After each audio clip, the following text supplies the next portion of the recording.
Bienvenidos a las cosas como son. Antes de darle la palabra a nuestra primera invitada, que es la doctora Juliana Alonso, la abogada de Keiko Fujimori en el caso llamado Los Cócteles, quiero hacer conocer dos noticias que hemos recibido en los últimos tiempos. La primera es que el gobierno ha presentado ya sus observaciones a la ley relativa a la detención preliminar que había sido elaborada en el Congreso y que fue enviada hace ya 13 días hábiles, ¿vale? más de 2 semanas en total, para que el gobierno la promulgue. Pues no la quiere promulgar, sino presenta observaciones para que el Congreso las revise u opte por promulgarla por insistencia. El tema, repito, dio lugar a una gran polémica en el mes de diciembre, puesto que en una ley general sobre la Policía Nacional se incluyó un artículo que significaba en la práctica la derogación de la figura de la prisión preliminar para casos que no fueran de flagrancia. Por otra parte, se anuncia la inminencia de un acuerdo de tregua que podría beneficiar a la población civil de Gaza al cabo de 15 meses de hostilidades y de bombardeos, después de que el grupo palestino islamista Hamas desencadenó una matanza el 7 de octubre pasada en Israel, y desde entonces Israel ha venido bombardeando, causando la muerte a no menos de 46.000 personas, según las contabilidades de las agencias de noticias internacionales. Ahora sí vamos a saludar a la doctora Juliana Alonso. Muchas gracias por estar acá. Muy buenas noches y muy feliz año para usted y su familia. Buenas noches, don Fernando. Encantada de estar aquí. Feliz año también para usted. Gracias. El año comienza con una buena noticia profesional para usted, porque usted defiende a Keiko Fujimori en el caso de los cócteles, que tiene que ver con el modo como se financió la campaña o las campañas de Keiko Fujimori, y la justicia finalmente ha dado razón a lo que usted sostenía y ha decidido que las acusaciones sobre Keiko en particular se anulen y en consecuencia que el proceso vuelva a una fase anterior, que era la fase de investigación previa a la acusación. En otras palabras, que la acusación estuvo mal hecha. Así es, don Explíquenos, por favor, por qué es que ha decidido esto el Tribunal Constitucional, obligando a que se aplique a partir del presidente sentado por el caso José Klimper al conjunto de los imputados en el caso Cócteles. Sí, esta decisión del día de hoy de declarar la nulidad del juicio y retrotraernos hasta la etapa anterior de la existencia de una acusación que hoy en día ha sido declarada nula, obedece a varios factores. En primer lugar, obedece a que hemos discutido durante 3 años, y usted recordará, hemos reclamado desde marzo del 2021, cuando se presentó la acusación por primera vez, que era una acusación totalmente deficiente y que estaba alejada al marco legal y constitucional, y por tanto, estos 19 devoluciones que mereció la acusación propiamente dicho, que lamentablemente fue convalidada con el juez, era totalmente indebida e ilegal. De hecho, usted recordará que el 1 de julio del año pasado, cuando se instaló el juicio, la primera petición que nosotros hicimos, y puntualmente mi persona como abogada de la señora Fujimori, fue que se declare la nulidad de la instalación del juicio, porque la acusación y el auto de enjuiciamiento eran totalmente deficientes y estaba totalmente alejado del marco constitucional. ¿Cuáles eran las deficiencias que usted reprochaba? Lo primero y lo más puntual, y que hoy en día es recogido por el Tribunal Constitucional, es que la imputación era totalmente distinto a lo que se nos había venido investigando y procesando. ¿Qué ocurrió? Que cuando el fiscal Pérez acusó, en este caso el 11 de marzo de 2021, acusó por hechos distintos en bloque, todos los hechos estos para todos, por todos los delitos, 5 delitos: organización criminal, lavado de activos, falsa declaración en procedimiento administrativo, falsedad en concurso oral con este otro, y obstrucción a la justicia, para todos, por todo, y los más de 7.000 medios de prueba, todos en bloque para todos. ¿Qué originó acusar en bloque y acusar por hechos distintos a los que habían sido materia de investigación, por los cuales no habían tenido oportunidad de defenderse? Que nosotros reclamásemos ante el juez de investigación preparatoria y 19 veces le devuelvan la acusación. Sin embargo, cada vez que le devolvían, lejos de ajustarse y ceñirse a lo que establece la norma, agregaba, cambiaba, mutaba, modificaba, y nosotros decíamos, ¿hasta dónde vamos a seguir cambiando esto? Reclamábamos, sin embargo, don Fernando, no teníamos un juez que, lejos de hacer su labor, esto es, ejercer un control y decir, ve, esto está mal, archivo, esto no tiene sentido, archivo, esto no tiene sustento, archivo, convalidó y nos pasó a juicio, sin hacer un control debido. Lo reclamamos el 1 de julio del año 2023, la sala nos dijo, improcedente tu pedido porque ya hay una petición. Sin embargo, advirtió a todos, vamos a estar muy atentos y muy alertas al desarrollo del proceso y cómo se viene llevando a cabo esto. ¿Qué sucedió en el camino? El Tribunal Constitucional emitió hace meses una sentencia declarando la nulidad y retrayendo todo lo relacionado a obstrucción de la justicia, con lo cual se retiraron uno de los 5 temas. Uno de los tantos temas, la obstrucción a la justicia. Luego ha venido la sentencia del señor José Klimper, donde precisamente dice, un momento, la acusación contiene hechos distintos a los que fueron materia del proceso, se quiebra el principio de congruencia procesal, por tanto, nula la acusación, regrese al estadio Berkeley. Solamente para Klimper. Solamente para Klimper. Y eso fue hace varias semanas ya. Sin embargo, en tanto la imputación es por organización criminal y el hecho, como le decía, viene en bloque, todo, para todos, por todo y todas las pruebas. Obviamente, el mismo hecho contenía imputaciones para coimputados. Ese mismo hecho irradiaba sus efectos para todo lo demás. Además de ello, don Fernando, hay un tercer factor, que es la Sala Constitucional de la Corte Suprema, amparando una demanda del señor Briceño, también ha ordenado que se retrotraiga todo hasta la etapa intermedia, precisamente porque también se le afectaron los derechos al señor Briceño, lo cual, en verdad, a todas luces, es sumamente gravísimo lo que ha pasado con el señor Briceño, porque en el caso puntual de la imputación por lavado de activos referidos a supuesto aporte de Confiep, que no hay nada de eso, el lavado necesita de un delito previo, como usted sabe. Según la Fiscalía, el delito previo era fraude en la administración de personas jurídicas en agravio de Confiep. ¿Qué pasó aquí? Confiep nunca hizo una denuncia. No, hubo una investigación y la Fiscalía determinó con condición de cosa decidida que no había delito. Pero además Confiep nunca formuló una queja y nunca ha habido por lo que supuestamente habían hecho a ella como perjuicio. Ni nada por el estilo. Entonces, quedando sentado y establecido legal y constitucionalmente por decisión del Ministerio Público que no hay fraude en la administración de personas jurídicas, no puede haber lavado. Sin embargo, al señor Briceño se le mantenía y se forzaba siguiéndolo procesado por hechos relacionados a Confiep. ¿Qué ha ordenado la Corte Suprema y la Constitucional? Regrésese todo a la etapa intermedia y que se emita un pronunciamiento conforme a ley. Todo quiere decir las imputaciones contra ¿cuántas personas? Todo el bloque referido a Confiep. Y recuerda, una vez más, don Fernando, sí, como todo va en bloque, sí. Keiko también está procesada por lavado, por supuestamente haber recibido aportes de Confiep. Todo ese bloque no tiene sustento, no tiene validez, no tiene legalidad. Lo que la justicia ha ordenado es que, siguiendo la jurisprudencia establecida por el TC para el caso Klimper, toda la acusación que ha sido planteada por la Fiscalía en la etapa actual de acusación oral regrese a una fase previa. Exacto. ¿Cuántas personas están concernidas por esta decisión? La acusación inicial está referida a 42 personas. Sí. De estas 42 salieron 7 personas referidas a obstrucción a la justicia. Quedaron 35. Respecto a esas 35 personas que quedan por organización criminal, lavado de activos, falsa declaración en procedimiento administrativo y falsedad genérica en concurso con este último, se retrotrae hasta el 10 de marzo del 2021. Es decir, hasta el día en el cual no existía una acusación fiscal. ¿Qué tiene que hacer ahora? O sea, se ha perdido 4 años. Así es. Ha hecho perder lamentablemente. La justicia, ha hecho perder al procedimiento público, ha hecho perder al interés de la opinión pública 4 años. Y ha hecho perder al Estado todo un gasto por un caso mal planteado. Y un caso donde única y exclusivamente la responsabilidad es del fiscal que hizo una mala acusación. El fiscal ha dicho que va a presentar una apelación, el fiscal y la Procuraduría. Porque acá también está en juego la Procuraduría, no solamente la Fiscalía, ¿no? ¿Qué margen de acción tiene? ¿Qué argumentos puede usar? Decir, no, justicia, no es correcto lo que hace, mi acusación sí responde a las exigencias del procedimiento. Jurídicamente no hay sustento. Jurídicamente no hay sustento, don Fernando, porque hacer caso omiso a esto nos llevaría a tener, por un mismo hecho, diversos procesos en paralelos, en distintos estadios, ante distintos órganos jurisdiccionales, lo cual crearía una incertidumbre jurídica fatal. A la larga, el único efecto hoy que se está remediando, 1 año, 2 años, va a declararse la nulidad de todo.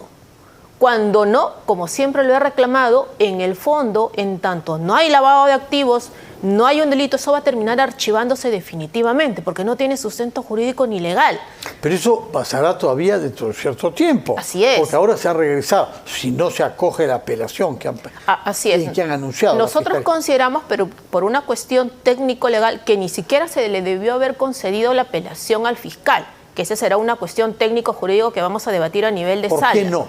Porque este caso no es una resolución final que pone fin al procedimiento. Lo único que nos hace es retrotraernos al estadio inicial a la acusación.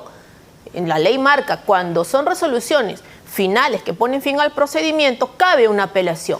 La ley establece que en el juicio oral, las resoluciones que se dictan en el juicio oral, como es la dictada del día de hoy, solo cabe un recurso de reposición. ¿Qué es un recurso de reposición? Yo le pido al propio colegiado del juicio, me parece que te has equivocado, resuélveme. Y tendrá que resolver sin necesidad de subir a una segunda instancia. De acuerdo. Ahora, de los 42 imputados, ¿quiénes quedan al margen de la imputación en la actual fase de retroceso en la que se está de investigación y no de acusación? Solamente el nuevo pronunciamiento, porque solamente para ellos se mantendría esta posibilidad, son 35 personas. Los referidos a obstrucción a la justicia, recuerde que se ha ordenado regresarlos hasta incluso la nulidad de la disposición que ordenó la investigación. Eso es mucho más grave, porque vamos mucho más atrás. Estamos hablando prácticamente al año 2019. Ahí nos regresaron al 19. Una vez más, ¿quién hizo mal el trabajo? El fiscal. Hay que decirlo así, sincera y llanamente. Es algo que hemos venido reclamando desde un inicio. Y con un juez que lamentablemente convalidó esta mala actuación. ¿Es el mismo juez siempre desde el 19? Es el mismo juez, el de cuarto juzgado de investigación preparatoria. ¿Su nombre? El doctor Zúñiga. Zúñiga Gorday, el doctor ¿no? Zúñiga Gorday, sí. Se lo hemos reclamado, respetamos mucho nosotros la institución del Poder Judicial, pero si algo somos firmes que lamentablemente no tuvimos un juez imparcial que hubiera actuado debidamente y hubiera hecho, don Fernando, la finalidad o la esencia, la etapa de control de acusación de la etapa intermedia es servir de filtro. ¿Qué pasa y qué no pasa a juicio? O si hay necesidad o no de pasar a juicio, y acá lo remedio. Acá hay, yo diría que el fiscal se esmeró en querer presentar a la opinión pública 12.000 páginas que al final de cuentas no tenía sentido ni sustento. Eso conllevó a que cometiera, no voy a decir errores, porque un error a la siguiente uno aprende y toma la lección. 19 veces no se llaman errores. Yo creo que aquí hubo un abuso y una arbitrariedad latente de querer perjudicar y abusar indebidamente con la persecución a políticos. La 19ª vez fue aceptado el documento por la justicia. Con todas después de rechazas 19 veces. Con todas estas deficiencias. Y eso también lo cuestionamos. Y lo volvimos a cuestionar el 1 de julio del año pasado, donde le dijimos al colegiado que el día de hoy nos ha dado la razón después de 7 meses. Este juicio no debe iniciarse. Este juicio es nulo. Porque la acusación es nula. El auto de enjuiciamiento es nulo. Después de 7 meses nos da la razón. El colegiado que les ha dado la razón, ¿cuál es exactamente? Es el tercer juzgado colegiado de la Corte Penal Nacional. De la Corte Penal Nacional. Y naturalmente, prevalece sobre el procedimiento judicial que estaba en curso ante el juez Zúñiga. Así es, porque es la instancia superior, entonces, pero no superior, pero continua al estadio procesal. El doctor Zúñiga es juez de investigación preparatoria, que está a cargo de la investigación preparatoria y de la etapa intermedia, y el órgano colegiado del día de hoy es el de juicio oral. ¿Cuándo es que se va a saber el resultado de la apelación que presenten, que han anunciado que van a presentar la Fiscalía y la Procuraduría? Hay todo un trámite. Para empezar, el Ministerio Público tiene que formular su acusación, presentarla dentro del plazo establecido. Nos tendrán después que correr traslado de esta apelación, nosotras conocerlo, luego nos pasa un filtro de admisibilidad de esta apelación, la sala dirá si está bien concedida o no está bien concedida, y solo si está bien concedida, que no es una razón de fondo, nos convocará a una audiencia y después de esa audiencia tendrá que pronunciarse. ¿Cuánto puede demorar esto? Mire, es imprevisible. De eso dependerá de la agenda y del trámite correspondiente a la Sala Penal de Apelaciones. En otros casos, ¿semanas, meses? Nosotros tenemos una apelación en este mismo caso de la señora Fujimori de hace ya más de 2 meses. Más de 2 meses. De manera que tenemos que esperar varios meses para que se sepa si la apelación se acepta o no. Y una vez que se haya sabido eso, vamos a saber si se retrocede hasta la fase previa a la actual fase de acusación. Así es. Bueno, en todo caso estamos ante años perdidos. Sí, y por única y exclusiva responsabilidad de un fiscal que no hizo muy bien su trabajo sin respetar el derecho. De acuerdo. Dígame, de los 42 imputados, el señor Klimper y el señor Briceño han sido objeto de decisiones particulares para ellos. Exacto. ¿En qué situación queda? Retrotraen todos. Lo de ellos no está en cuestión. Regresan porque no tienen acusación. ¿Pero por qué regresan? ¿Por qué no desaparece la acusación simplemente si no hay argumentos? Bueno, esperaríamos que un fiscal objetivo actúe conforme a ley y simplemente en vez de acusarlos, les sobresea. Sería lo correcto. ¿Puede hacerlo en esta fase? Está dentro de sus atribuciones, porque hoy en día ya para ellos no existe acusación. No hay acusación. Si es un fiscal correcto y objetivo, dándose cuenta, por ejemplo, en el caso del señor Briceño, que ya hay una declaración de atipicidad por fraude en administración de personas jurídicas, ¿para qué procesarlo por lavado de activos? Más allá de los medios de prueba, que en verdad ninguno de ellos da cuenta de que el señor Briceño hubiera actuado indebidamente. ¿Cree que un fiscal objetivo podría decidir el sobreseimiento de al menos las imputaciones de 2 de esos 42 que han sido objeto de decisiones particulares de la justicia? Cuando menos de ellos 2, por no hacer un análisis en algún momento detallado, y estoy segura que eso quedaría mucho más filtrado y seleccionado. De acuerdo. ¿El señor Pérez puede y debe seguir siendo fiscal de este caso? Yo creería que él, por decoro, debiera de apartarse por sí solo, porque si de algo ha quedado claro ante la opinión pública, ante el país, no solo ante los procesados, ante el país, y yo creería que si él se mire en un espejo se daría cuenta también que ha actuado indebidamente marcado por un sesgo y por un afán de protagonismo político que sin duda alguna no debiera pertenecer a ningún representante del Ministerio Público. Y si él sale, ¿cómo se reemplaza al señor? Es decir, ¿cuál es el mecanismo que nos garantice que no se va a tomar una decisión sesgada, sino al revés? Hallar un fiscal que pueda reemplazarlo con rigor y con independencia. Esa será decisión de la entidad correspondiente, el Ministerio Público, de poder garantizar eso. ¿Discrecionalmente? Eso se decide de acuerdo a los lineamientos propios de la institución, y entiendo que hay fiscales adjuntos competentes también o fiscales de otros despachos competentes. Es una decisión que le corresponde enteramente a la fiscalía. Los fiscales adjuntos que podrían estar competentes. No, ahorita no lo tengo conocimiento, pero hay todo un pool de fiscales. Pero eso no está en debate ahora. No, no está el señor Pérez está presentando una apelación, se supone que él quiere seguir con este tema por un año más. Bueno, esa es entera responsabilidad. Insisto, dentro de mi posición, si él fuera correcto, se daría cuenta que aquí ha dañado el proceso indebidamente. ¿Cuál es el papel jugado en esa situación por el Tribunal Constitucional? Yo creo que el Tribunal ha remediado y ha reparado la afectación a derechos fundamentales que se dio durante toda la etapa intermedia. ¿Con qué caso? ¿Con qué sentencia? ¿Con qué pronunciamiento? Diversos. Desde la propia inicial en el año 2019, que le repuso la libertad a Keiko Fujimori, la que se emitió en el 2020 con el señor Jaime Yoshiyama, la que se dio en el caso del profesor Arsenio Oreguardia y la que se acaba de dar a propósito del caso del señor Clipper. Una segunda libertad de Keiko Fujimori. Exacto. Son dos. Sí, pero la segunda la dio la Corte Penal Nacional. Ya no hubo necesidad de llegar al tribunal. ¿Qué argumentos se usaron la primera vez el Tribunal Constitucional, la segunda vez la Corte Penal Nacional, para que Keiko salga de la prisión que se le había impuesto, prisión preventiva?